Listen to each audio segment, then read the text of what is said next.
S N அவர்கள் உங்களுடைய சிறப்புரையாற்றுவார்கள்.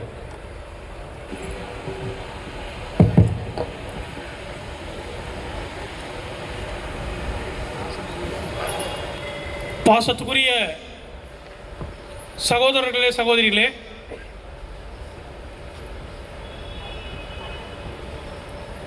எனக்கு முன்னாலே பேசிய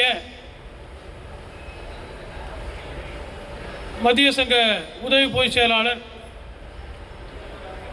கணேசன் அவர்கள் குறிப்பிட்டது போலவும், அதற்கு முன்பு இங்கே உங்கள் மத்தியிலே நம்முடைய சகோதரர்கள் யுவராஜ் அவர்களும் வெற்றி அவர்களும் அவர் கூட மற்றவர்களும் இணைந்து இன்றைக்கு அகில இந்தியா முழுவதும் ஏஆர்எஃப் அழைப்பை ஏற்று நடந்து கொண்டிருக்கின்ற இந்த கண்டன நாள், கோரிக்கை நாள் ஆர்ப்பாட்டத்தை பற்றியும், நாம் முன்வைத்துள்ள கோரிக்கைகளை உங்கள் மத்தியிலே முழக்கமாகவும் தெரிவித்திருக்கிறார்கள்.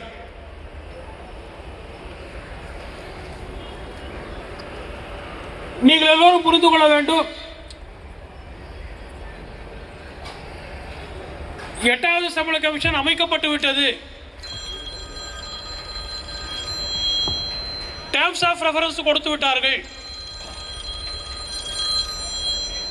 எனவே அரசாங்கம் சம்பள கமிஷன்ல புதிய சம்பளத்தை அப்படியே அள்ளி கொடுத்து விடுவார்கள் என்று யாரும் எண்ணிவிடக்கூடாது. There is a WhatsApp factory. ஏன்னா இந்த வாட்ஸ்அப்ங்கிறது ஒரு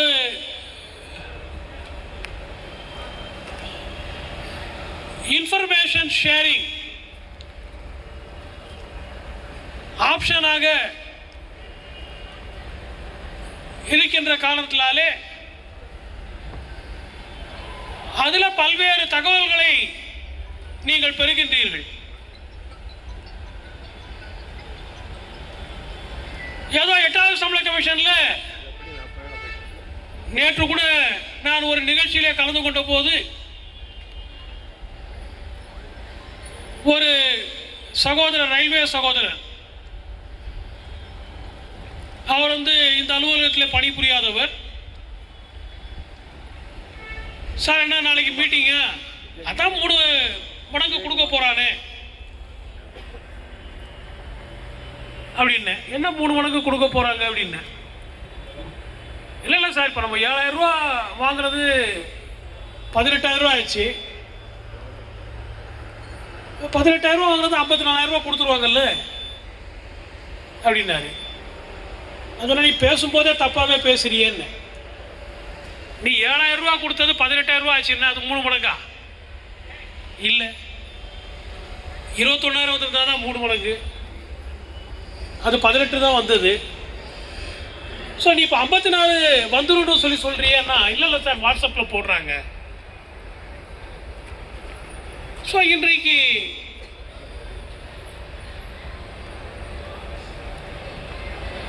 நம்முடைய சகோதரர்கள் மத்தியிலே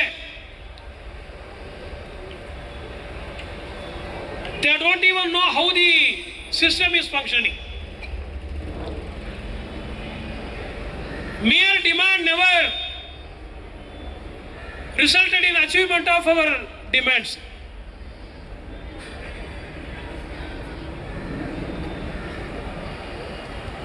ஆயிரத்தி 1946 முதலாவது சம்பள கமிஷனை பெற்றுக் கொடுத்த அமைப்பு அகில இந்திய ரயில்வே தொழிலாளர் சம்மேளனம் சொல்லி நம்முடைய கணேசன் சொன்னார்.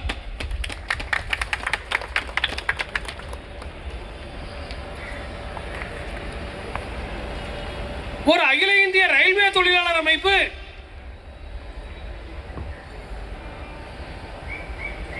அவர்களுக்காக மட்டுமல்ல சம்பள commission, The pay commission is not only for railwaymen. It is for all central government employees. But the demand right from 1946 is spearheaded only by the All India Railwaymen Federation. மற்றவங்க நம்ம கூட சேர்த்துக்கிட்டு தான் கேட்குறாங்க. 46 ஜேசிஎம் கிடையாது, மத்திய அரசு ஊழியர்களுக்கு வந்து அங்கீகாரம் கிடையாது. 52 ஜேசிஎம் ஒத்துக்கிட்டா கூட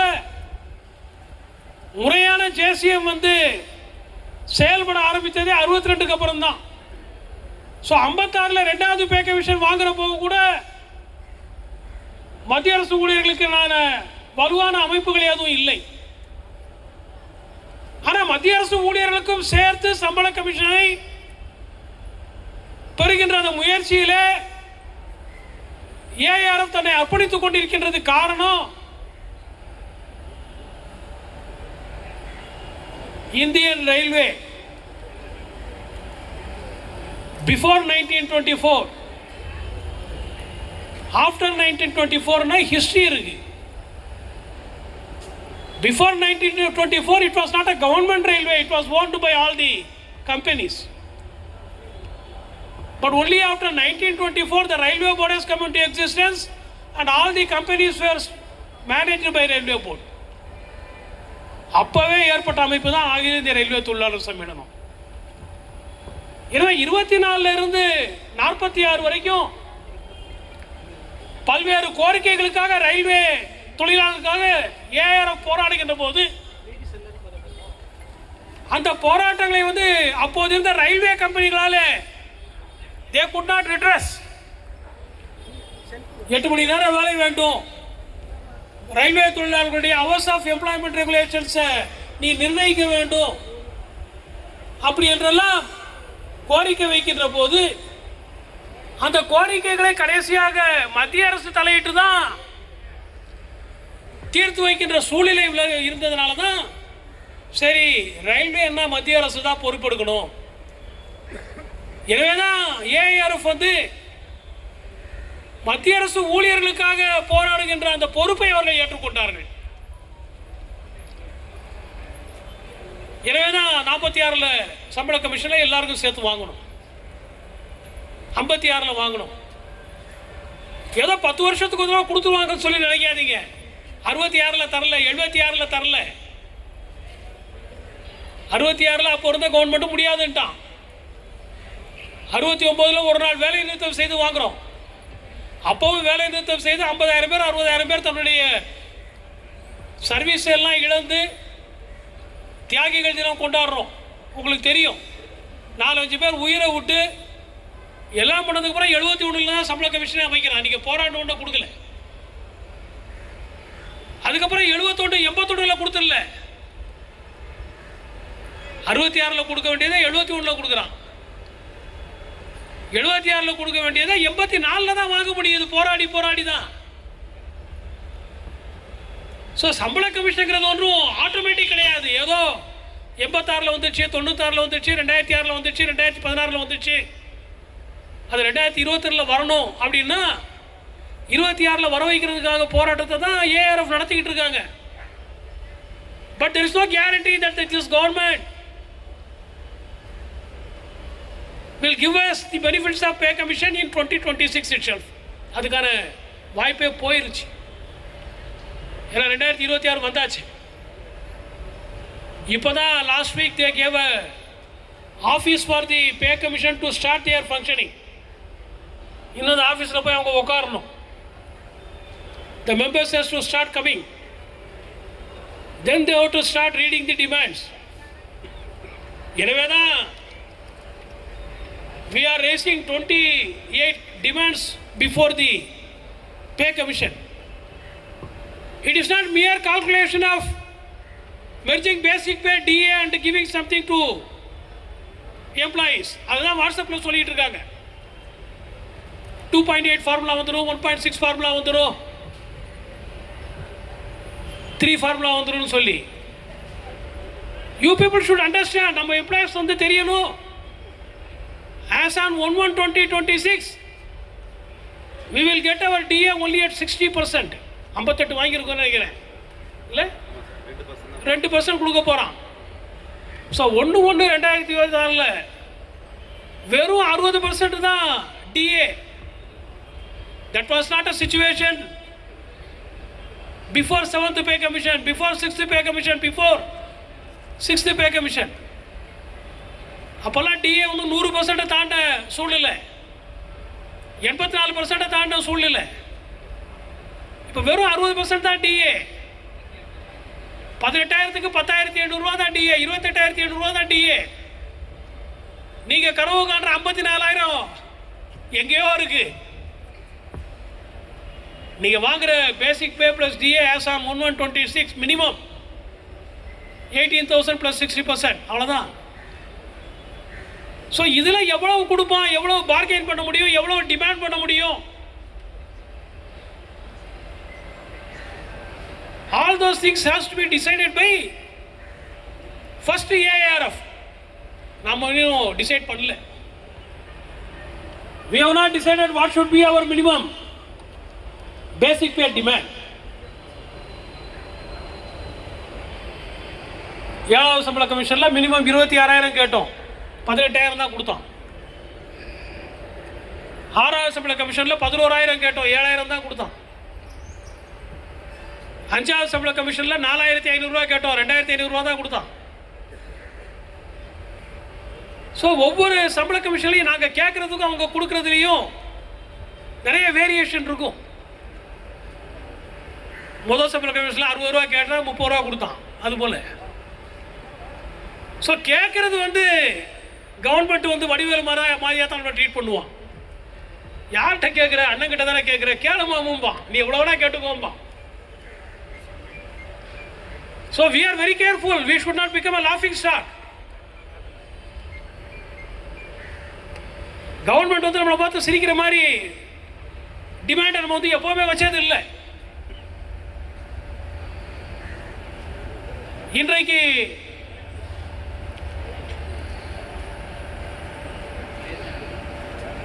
ஒரு சிச்சுவேஷன் நம்ம கிரியேட் பண்ணியிருக்கோம். நீங்கள் வந்து எந்த அதிகாரியை போய் வேணா கேளுங்க, GM போய் கேளுங்க, DRM கேளுங்க, இல்லை PCCM கேளுங்க, யாரை வேணா கேளுங்க, PCPO கேளுங்க. The demands of the SRMB will be always just. SRMB கேட்டால் நியாயம் இருக்கும்பாங்க. அதே போல தான் ARF கேட்டால் நியாயம் இருக்குங்கிற ஒரு நிலையை நம்ம ஏற்படுத்தியிருக்கோம். வருவாங்க. இப்போ நம்ம இன்னைக்கு போராட்டம் பண்ணுறோம், நம்மளே குறைஞ்சபட்சம் எவ்வளோ ஒன்று கேட்காதனால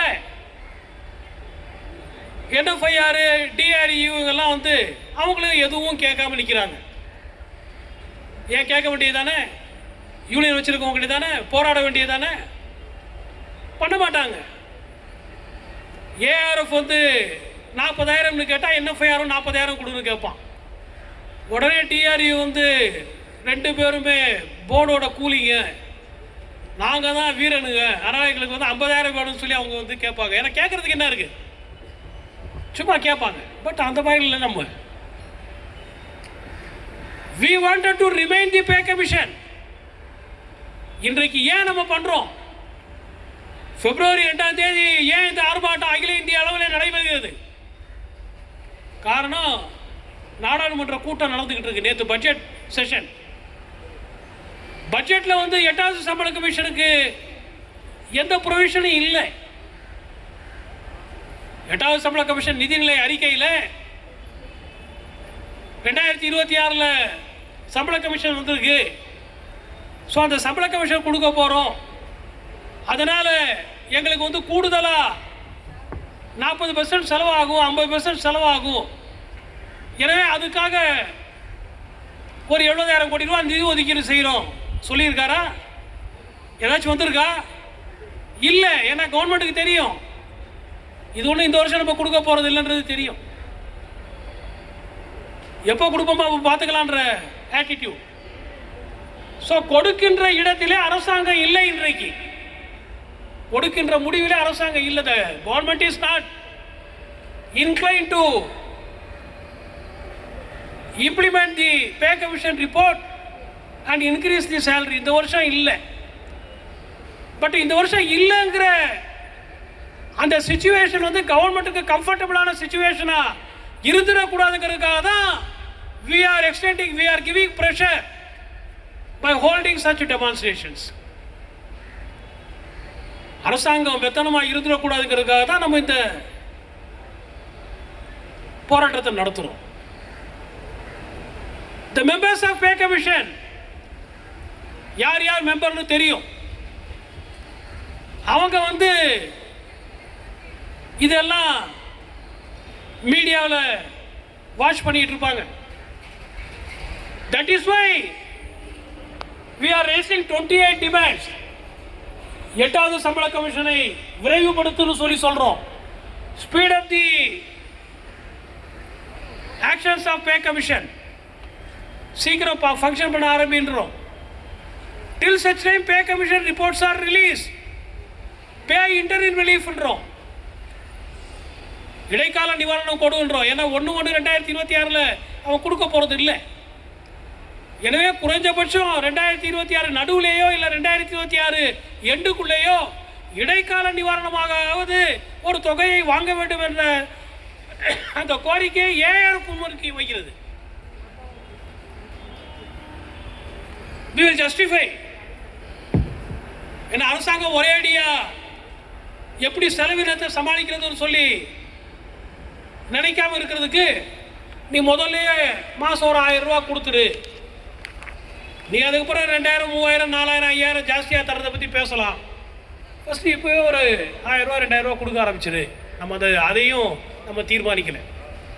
என்னடா எதையும் தீர்மானிக்கலன்னு சொல்லி சொல்கிறாருன்னு நினைக்காதீங்க. The AARF has given a call to all our affiliates. SRB போன்ற எல்லாரையும் கேட்டிருக்காங்க. எவ்வளோ நம்ம கேட்கலாம், ஒவ்வொரு கேட்டகரிக்கு என்ன கேட்கலாம். ஏன்னா 18,000 ரூபா குறைஞ்சபட்சத்தை 35,000மோ 40,000மோ கேட்குறது பெருசு இல்லை. அதை ட்ராக் பண்ணுறதுக்கு எவ்வளோ தரணும், அசிஸ்டண்ட்டுக்கு எவ்வளோ தரணும், டெக்னீஷியனுக்கு எவ்வளோ தரணும், புக்கிங் கிளார்க்கு சிசிடிசிக்கு எவ்வளோ தரணும், எஸ்எம்க்கு எவ்வளோ தரணுங்கிறத நம்ம தான் கேட்கணும். ஏன்னா ஒவ்வொருத்தருடைய வேலை மாறுது. SRB has taken a stand. நம்ம ஏஆர்எஃப்ட சொல்லிட்டு இருக்கோம். 6வது சம்பள கமிஷன்லயே இந்த அரசாங்கம் வந்து குரூப் டி ஒழிச்சிட்டு எல்லாரையும் குரூப் சி ஆக்கிட்டேன்றான். 7வது சம்பள கமிஷன்லயும் ஆமா குரூப் டி கிடையாதுன்றான். ஆனா லெவல் 1ன்னு வச்சிருக்கான். ஏன் குரூப் சிக்கு 5வது சம்பள கமிஷன் கொடுத்தது 30, 50, 45, 90. கிளார்க்கு 3,050 ரூபா சம்பளத்தில் தான் வருவார். டிக்கெட் கலெக்டர் 3,050 ரூபா சம்பளத்தில் தான் வருவார். ட்ரெயின் கிளார்க்கு 3,050 ரூபா சம்பளத்தில் தான் வருவார். ஆனால் குரூப் டிக்கு 2550 கொடுப்பான், 2650 கொடுப்பான், 2750 கொடுத்தாங்க. எல்லாத்தையும் சேர்த்து தான் குரூப் சின்னு ஆக்கிட்டான். நம்மளும் முதல்ல குரூப் சின்னு ஆக்கட்டும். அது முதல்ல அந்த குரூப் டிங்கிறது ஒளியட்டுன்றதுனால அதை அக்செப்ட் பண்ணும். 18,800 ரூபா கிரேட் பே கொடுத்தேன். குரூப் சின்னா 1900. 7வது சம்பள கமிஷனில் லெவல் 1 18,000 ரூபான்னு, லெவல் 2க்கு 19,000 சில்லறை வந்துருச்சு. ஸோ இப்போ லெவல் 1 இருக்க வேண்டிய அவசியம் இல்லை. குரூப் சின்னு ஆனதுக்கப்புறம் மினிமமே லெவல் 2ல தான் ஸ்டார்ட் ஆகணும். அதுதான் டிமாண்ட், எஸ்ஆர்எம்யூடைய டிமாண்ட், அதுதான் ஏஆர்எஃப்டைய டிமாண்ட். ஸோ அதுபோல ஒவ்வொரு கேட்டகரிக்கும் நம்ம ஒர்க் அவுட் பண்ணிட்டு இருக்கோம். We are requesting you people to come and assemble and participate in union activities. You should know how systems are functioning. how SRMU is functioning, how ARF is functioning. You should learn from us. ஆறாவது சம்பள commission வாங்கி தரதுக்கு சகோதரர் doctor Kannaiya இருந்தார். ஏழாவது சம்பள commission வாங்கி தர்றதுக்கு சகோதரர் டாக்டர் கண்ணையா இருக்காரு. எட்டாவது சம்பள கமிஷன் வாங்கி தர்றதுக்கும் அவர் இருக்காரு. 9க்கும் இருக்கணும்னு சொல்லி நாங்கள் விரும்புகிறோம். ஆனால் நீங்கள் என்ன பண்ண போறீங்க? யாராச்சும் வாங்கி கொடுத்தா வாங்குற இடத்துல நீங்கள் இருந்தீங்கன்னா உங்களுக்கு ஏன் எப்படி வருதுன்றதே தெரியாமல் போயிடுமே. கேட்குற இடத்துல நீங்கள் இருக்கணும்ல நாங்கள் நினைக்கிறோம். SRMU is thinking you should be in the place to demand, put forth your demand. The present generation of employees, we are here, we will guide you, but you should take a lead. It is not a mere question of joining for duty and trying to go back to native place. அது that will not save your job. Our brothers should understand, we are also demanding the restriction put on IRT should be removed. Less than 10% vacancies alone will result in consideration of IRT. We don't agree. Because less than 10% vacancies will remain always. You are not conducting annual recruitment. அரசாங்கம் ரெக்ரூட்மெண்ட்டை வருஷா வருஷம் ஒன்றும் நடத்தலை. 2019 notification வெளியிட்டு 2020 exam நடத்தி 2023 தான் நீங்களாம் அப்பாயின்மெண்ட்டே ஆகிருக்கீங்க. இப்போ 2024 notification வருது, இன்னும் டேட்டே முடியலை. இல்லை, last date for 2024 notification not yet over. So 2027 தான் வரும். ஸோ 10% வேகன்சி நிச்சயமாக இருக்கும். அதுக்காக ஐஆர்டி தராமல் இருக்க முடியாதுங்கிறத வலியுறுத்துகிற அமைப்பு SRMU ARF. We are demanding that. But that alone will not solve your problem. You need to fight. You need to act.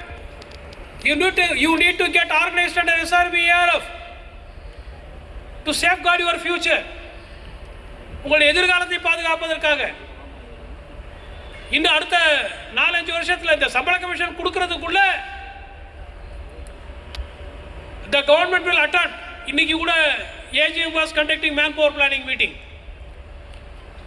They have given a target. Every year they are giving a target, surrender 1% of the post. இப்போ surrender பண்ணுறதுக்கு வாய்ப்பே இல்லை. ஏன்னா level 1 போஸ்ட்டில் almost இதெல்லாம் surrender பண்ணியாச்சு. Safety கேட்டகரியில், நான் சேஃப்டி கேட்டகரியில் கொஞ்சம் மிச்சம் வச்சுருக்காங்க. அதுலேயும் நிறைய போஸ்ட் அப்கிரேடேஷன் கொடுக்குறதுக்கு சரண்டர் பண்ணிட்டாங்க. இப்போ நம்ம பே கமிஷனில்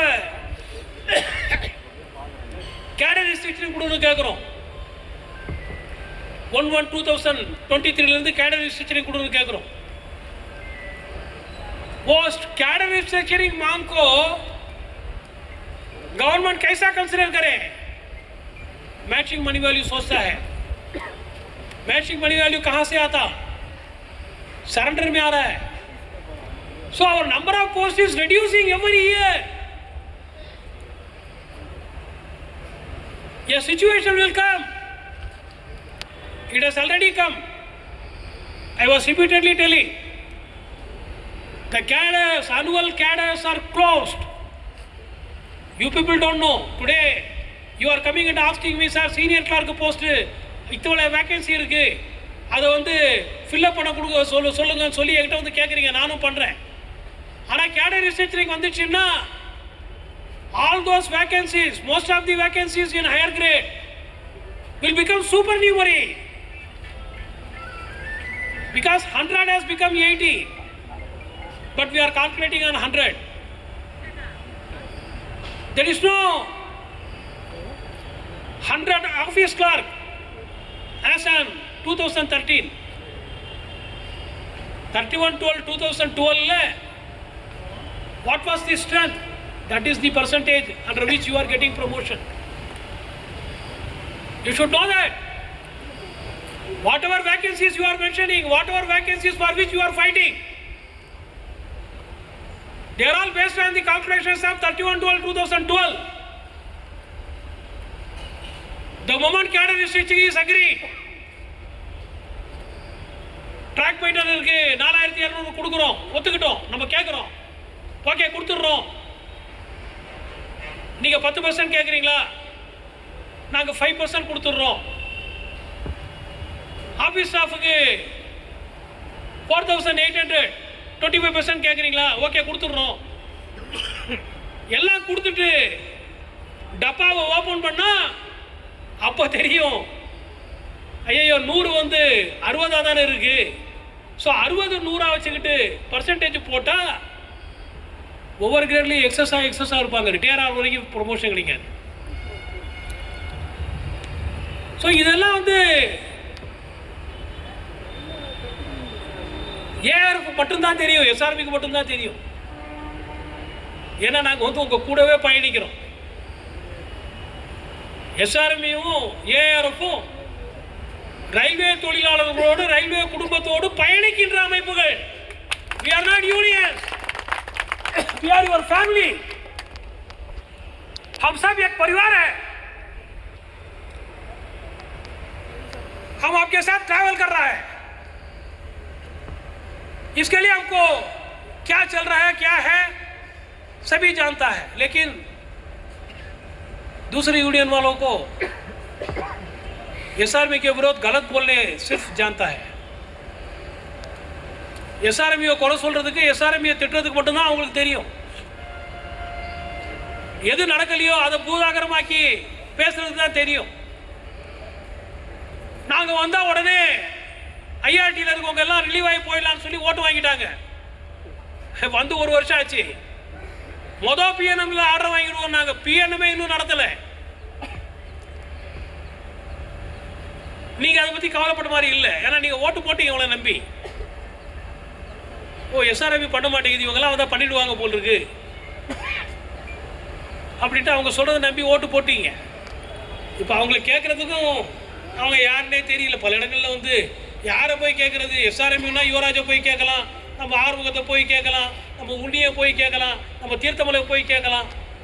ஸோ டிஆர்யூவில் போய் யாரை போய் கேட்கறதுன்னு தெரியல. எல்லாரும் போய் அம்மாட்ட போய் கேட்க முடியுமா? ஏன்னா அவங்க தான் எல்லா இடத்துலையும் போய் பேசி ஏதோ பேசி ஓட்டு வாங்கினாங்க. என்ன பண்ண முடியும்? எவ்வளவு கஷ்டப்பட்டு பண்ணிட்டு இருக்கோம், எப்படியெல்லாம் போராடிட்டு இருக்கோம்.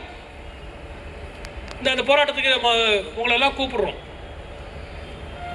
ஆரம்பிக்கும் போது ஒரு 300 பேர் இருந்தீங்க.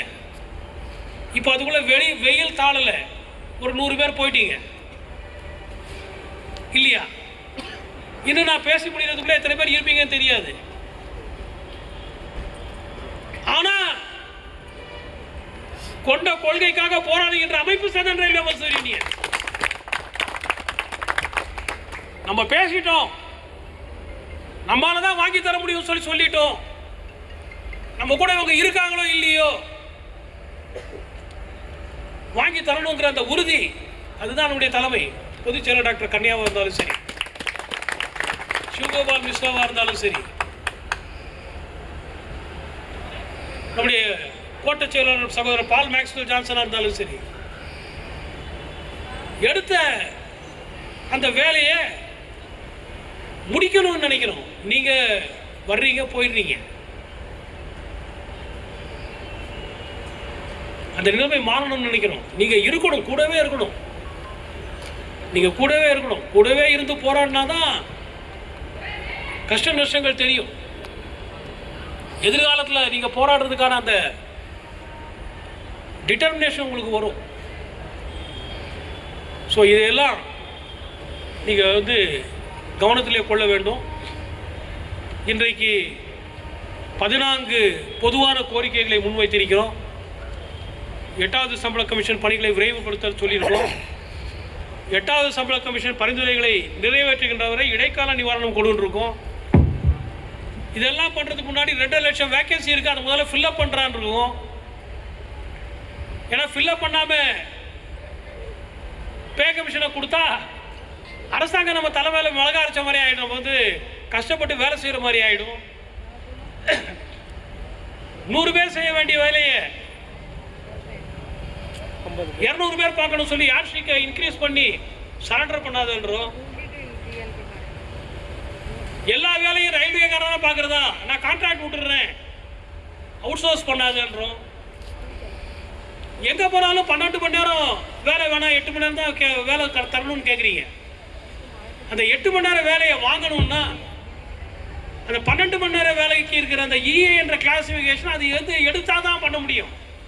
அந்த கிளாசிஃபிகேஷனை வச்சுக்கிட்டே நம்ம வந்து 8 மணி நேரம் வேலையை கேட்டால், இல்லையே சார் வண்டி ரெகுலராக ஓடலையே, இந்த செக்ஷனில் 6 வண்டி தானே ஓடுது, இந்த செக்ஷனில் 4 வண்டி தானே ஓடுது, வண்டி ஓடுறப்போ தானே வேலை அப்படின்னு சொல்லி 8 மணி நேரத்தை தராமல் மறுக்கிறான். எனவே நம்ம வந்து இஏ ரோஸ்ட்லேயே எடுன்னு கேட்குறோம்.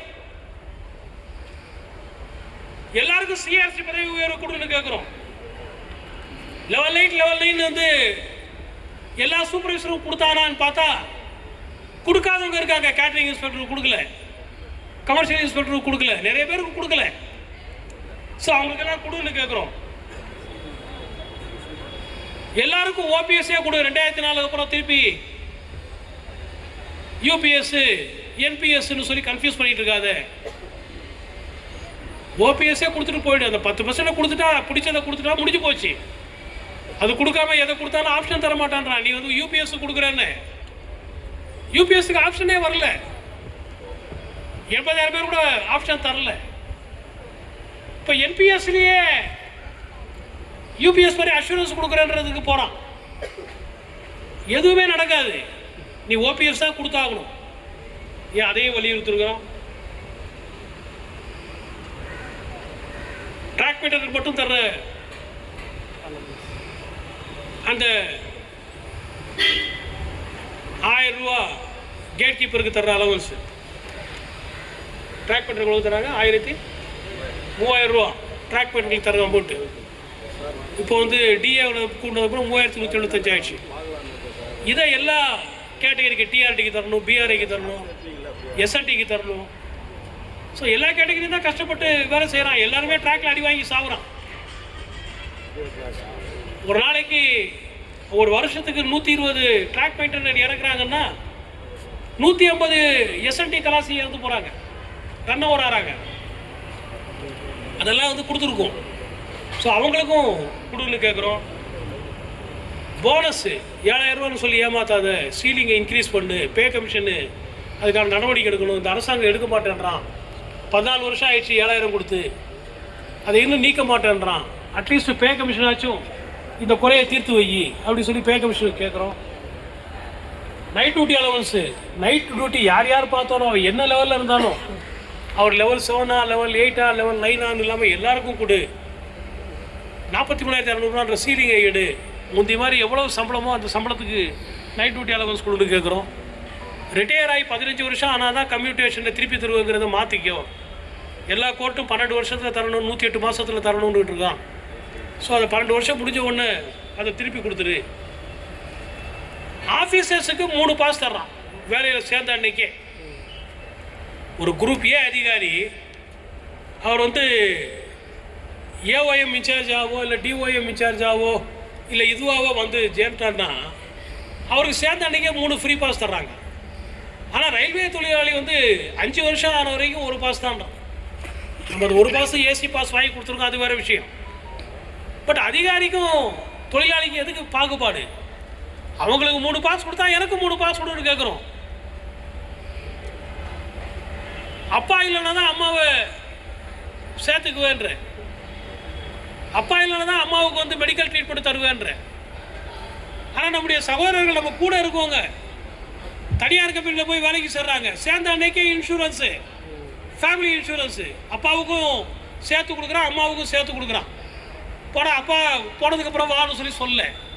ஆனால் மாடல் எம்ப்ளாயராக இருக்க வேண்டிய government, the government is suppose to be a model employer, ஒரு முன்னுதாரணமாக இருக்க வேண்டிய அரசாங்கம். அப்பா இல்லைன்னா தான் பாஸ் தருவேன், அப்பா இல்லைன்னா தான் மெடிக்கல் ஃபெசிலிட்டி தருவேன், தப்பு. அப்பா இருந்தாலும் தரணும், டிபெண்ட். ஏன்னா மகன் எப்போ வேலைக்கு போவா, பொண்ணு எப்போ வேலைக்கு போவா, எப்போ நம்ம கஷ்டம் தீரும்னு அப்பாவும் அம்மாவும் வந்து கஷ்டப்பட்டு தான் வேலைக்கு அனுப்புகிறாங்க. அதில் நீ வந்து அப்பாவை தனியாக பிரித்து இல்லைம்மா இல்லைப்பா வராதுன்னு சொன்னால் அப்பா வந்து அப்போ நான் சாப்பிடணுமான்னு நினச்சி ஏன் எதுக்கு இந்த பிரச்சனை? அதனால் அதே கோரிக்கையை வச்சுருக்கோம். அதுக்கப்புறம் ஒவ்வொரு கேட்டகரிக்காக கோரிக்கை வைக்கணும். 10% LDC, 10% vacancy, DR quota vacancy எல்லா கேட்டகரிலையும் அதை எல்டிசியாக கொடுக்குன்னு கேட்குறோம். ஏன்னா ட்ராக் மெயின்டெனர் அவன் ஆர்ஆர்சியில் வந்து 60% மார்க் வாங்குறதுனால ட்ராக் மெயின்டெனர் ஆகிடுறான். 50 வாங்கினவன் வந்து பாயிண்ட்ஸ்மேன் ஆகிடுறாரு. பாயிண்ட்ஸ்மேன் வந்து எல்டிசியில் டிசிஆர்ஆர், எல்டிசியில் சிசிடிசிஆர்ஆர், ட்ராக் மெயின்டெனர் போக முடியல. ஏன்டா நம்ம 60 மார்க் வாங்க நம்ம தப்பா, ட்ராக் மெயின்டெனர் ஆனது ஏன் தப்பான்னு கேட்குறான். ஸோ எல்லா டிபார்ட்மெண்ட்லேயும் 50% டிஆர் கோட்டா வச்சுருக்கேன். அதில் ஒரு 10% டிஆர் கோட்டாவை எல்டிசிக்குன்னு சொல்லி ஆல் எம்ப்ளாயீஸ் கொடு, ட்ராக் மெயின்டெனர் வரட்டும் அப்படின்னு சொல்லி அதை கேட்குறோம். நான் முதல்ல சொன்ன மாதிரி கிரேட் 4 ட்ராக் மெயின்டெனர் கிரேட் 3யோட இணைத்து எடுத்த உடனேயே லெவல் 2 கொடு, அவனுக்கு லெவல் 6 கொடுன்னு கேட்குறோம். பாயிண்ட்ஸ்மேன்களுக்கு வந்து ஒத்துக்கிட்டு ஃபைனான்ஸ் மினிஸ்ட்ரி போய் நிற்கிது, இன்னும் வரமாட்டேங்குது. நம்மளும் சொல்லி சொல்லி அழுத்துட்டோம். உங்களுக்கு வந்து கிரேட் 1 வருது 15% இருந்து நீங்கள் வந்து 4-2க்கு போயிடுவீங்கன்னு சொல்லி சொல்லி கேட்கட்டும். போட போனால் பாயிண்ட்ஸ்மேன் கேட்குறான், சார் என்ன சார் சொன்னீங்க ஒன்றும் வரமாட்டேங்குதுன்றான். இந்த அரசாங்கம் வந்து வாங்கி வச்சுக்கிட்டு நிர்மலா சீதாராமன் அப்படியே வச்சுருக்காங்க. அதை ரிலீஸ் பண்ண சொல்லி கேட்குறோம். லோக்கோ பைலட்டுக்கு பாவம், மற்றவங்களுக்கெல்லாம் 50% டிஏ இன்க்ரீஸ் ஆன உடனே டிஏக்கு அலவன்ஸ் எல்லாத்தையும் கொடுத்துட்டான். கணேசன் சரியாக வேலை செய்யறதுனால லோக்கோ பைலட்டுக்கு கொடுக்க மாட்டேறான். எல்பிக்கு மட்டும் 25% அதை அப்படியே வச்சுருக்கான். அதை இன்க்ரீஸ் பண்ணல 25% பண்ண மாட்டேன்றான். நம்மளும் போராடிட்டே இருக்கோம். ஏன் தர மாட்டேன்றான்? அதை நீங்கள் யோசிக்கணும். அரசாங்கம் எதை நினைச்சாலும் கொடுத்துருவாங்க. அரசாங்கம் தான் கொடுக்குதுன்னு சொல்றவங்க they should understand. அரசாங்கம் கொடுக்கணும்னு சொல்லி வேற வழி இல்லைங்க தான் கொடுக்குறான். கொடுக்க மாட்டோம் அப்படின்னா அவன் நிற்கிறான். கொடுக்கலங்கிறதுக்காக அவங்க வண்டியை நிறுத்தாத வரைக்கும் கொடுக்க மாட்டான்னு நினைக்கிறேன். வெறும் போராட்டம் பண்ணிக்கிட்டே இருக்கான். ஸோ அவங்க நினைக்கிறான் லோக்கோ பைலட் தொப்புளுக்கு மேலே கஞ்சி, அவன் மைலேஜ் அது இது சேர்த்து இப்போவே 2 லட்சம் வாங்குறாங்க. அவங்களுக்கு 25% நான் கூட்டி தரலன்னா அதுக்காக ஒன்றும் பெருசாக அவங்க ஒன்றும் ஆயிட போகிறது இல்லைன்னு கவர்மெண்ட் நினைக்கிறாங்க. நம்ம கேட்குறோம். ஸோ என்றைக்கு இந்த தேதிக்குள்ளே தரலன்னா நாங்கள் வந்து இன்றைக்கி வண்டியை எடுக்க மாட்டோங்கிற முடிவை ரன்னிங் ஸ்டாஃப் எடுக்கிறாங்களோ ஏஆர்எஃப் எடுக்குதோ அது வரைக்கும் தரமாட்டாங்கன்னு நினைக்கிறேன். அதை எடுக்க வேண்டும் என்ற நிர்பந்தத்தை எஸ்ஆர்எம் வலியுறுத்துகிறது. ஏன்னா மயிலே இறகு போடுன்றோம்.